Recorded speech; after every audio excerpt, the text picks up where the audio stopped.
नमस्कार मित्रांनो, काजल रेसिपीमध्ये आपले सर्वांचे स्वागत आहे। चला तर आज आपण नवरात्री स्पेशल उपवासाची भाजणी बनवणार आहोत। आपणा सर्वांना माझ्याकडून नवरात्रीच्या हार्दिक शुभेच्छा। चला तर आता आपण भाजणी बनवायला सुरुवात करणार आहोत। यासाठी मी इथं 1 किलो वरी घेतलेली आहे। याला आपण बगर असे देखील म्हणतो। तसेच अर्धा किलोला थोडे कमी असा 400 ग्रॅम राजगिरा घेतलेला आहे।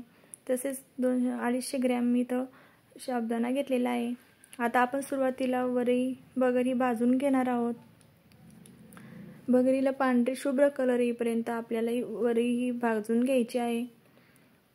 भाजल्यामुळे वरी अशी फुगत असते। मंद आचेवर आपल्याला बगर ही भाजून घ्यायची आहे।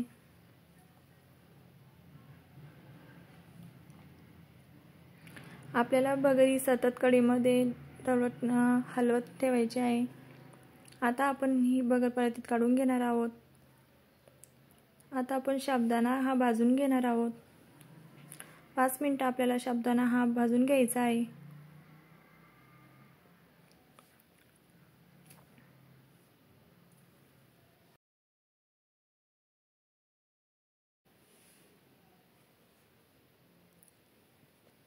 साबुदाणा भाजून झाल्यानंतर आपल्याला हा वरीमध्ये मिक्स करून घ्यायचा आहे।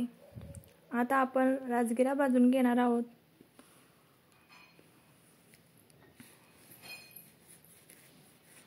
राजगिरा सुद्धा आपल्याला जोपर्यंत राजगिराच्या लाया बनत नाहीत, फुटत नाही, तोपर्यंत आपल्याला राजगिरा थोडा भाजून घ्यायचा आहे। आपल्याला राजगिराच्या पूर्ण लाया नाही करून घ्यायच्या आहे।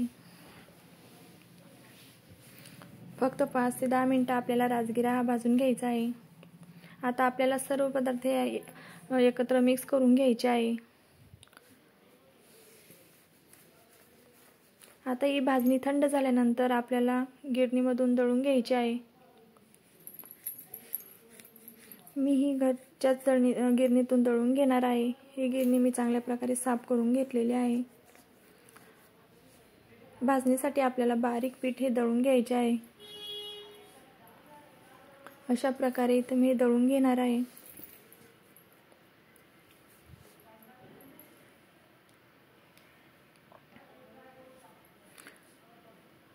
अशा प्रकारे आपली उपवासाची भाजणी ही बनवून तयार झालेली आहे। भाजणीपासून आपण दशम्या, थालीपीठ बनवू शकतो।